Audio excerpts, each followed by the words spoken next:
analyse modèle, on vient dans l'onglet analyse, type d'analyse, on vient directement ici, type d'analyse de la structure, on clique.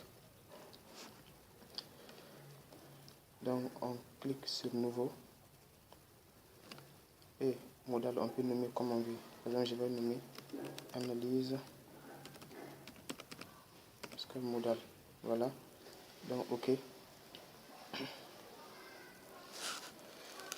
Maintenant, ça va ouvrir une page, plutôt une fenêtre, une boîte de dialogue. Alors ici, vous pouvez voir le nom.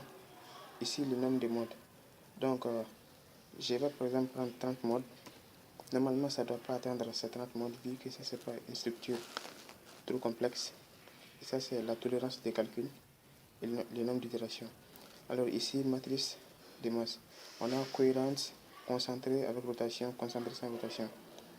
Alors, il faut savoir qu'il faut prendre concentré sans rotation et comme ça, ça va prendre une matrice de masse diagonale, bien sûr, sans prendre en compte le degré de rotation. Mais quand vous prenez concentré avec rotation, ça prend la matrice de masse diagonale, mais avec le degré de rotation. Mais cohérente, ce n'est pas des matrices diagonales, mais plutôt ça prend toute la matrice et non des matrices diagonales. Donc je vous conseille le troisième. Bien sûr, pour comprendre tout ça en détail, il suffit de cliquer sur aide ici pour voir tout ça en détail. Donc on va décocher la direction des aides parce que c'est un bâtiment, ça c'est pas un bâtiment imposant, donc la direction X et Y nous suffit. Mais par contre, si ce sont des ouvrages d'art comme des ponts, etc., il faut cocher toutes les directions. Ok. Alors, ici, la vérification du Stum, ça c'est pour éviter par exemple donc c'est pour éviter les modes résiduels. Il faut le laisser comme ça. On clique sur paramètres avancés. Ici, vous pouvez voir tout le mode d'analyse en coche modal, méthode, itération sur le sous-espace, et limite, on a inactive, période, fréquence, pulsation et masse participante. Alors, il faut prendre la masse participante et d'après le règlement parasismique RPS 2000 ou bien 2011, il faut que 90% des masses soient atteintes. Donc, on va mettre ici 90%. Et pour le coefficient d'amortissement, on va laisser 5%. Ok. Alors, donc pour définir l'excentrement, on laisse comme ça la valeur totale. Donc ok. Donc ça crée le cas analyse modèle.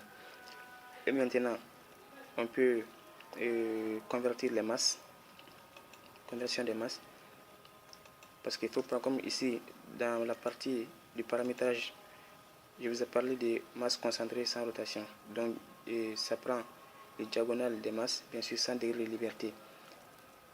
Et pour ces masses, il faut convertir les cas de charge en masse, comme les charges permanentes, poids propre et charges d'exploitation. Parce que ce sont des charges, quand on applique, bien sûr, il y a la pesanteur, donc il faut convertir en masse. Donc on choisit le cas, on clique sur les 3 points ici. D'abord on vient dans masse, ensuite cliquer sur les 3 points. Ensuite choisir le cas. Donc on prend les poids propres et permanentes. On les glisse ici, c'est le cas 1 et 2. On ferme. Pour le coefficient de conversion, c'est 1. Alors, donc on ajoute. Bon, d'abord, avant d'ajouter, il faut décocher la direction Z. Ensuite, choisir la masse dynamique et non la masse globale. Ajouter. De même, on va prendre la charge d'exploitation. C'est le cas 3, fermé. Toujours direction C-Z, c'est-à-dire c'est vers le bas. Et cette fois-ci, le coefficient, ça dépend du type de bâtiment. Quand on regarde par exemple le règlement parasismique RPS 2011, si je fais une recherche par exemple la partie, je vais vous montrer.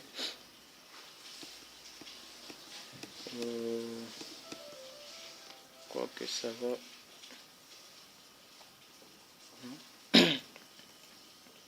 Voilà, voici la partie.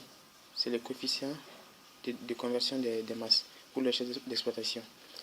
Alors pour les bâtiments à usage d'habitation et administratif, c'est 0,20, 20%. Pour les bâtiments d'usage périodique par le public tels que les salles d'exposition, c'est 30%.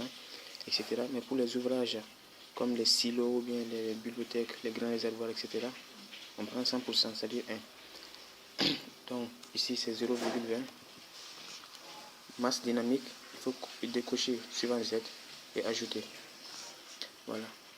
Donc c'est OK. Ferme. Bon, maintenant on va créer maintenant les combinaisons des NEMARC, c'est-à-dire les combinaisons parasismiques.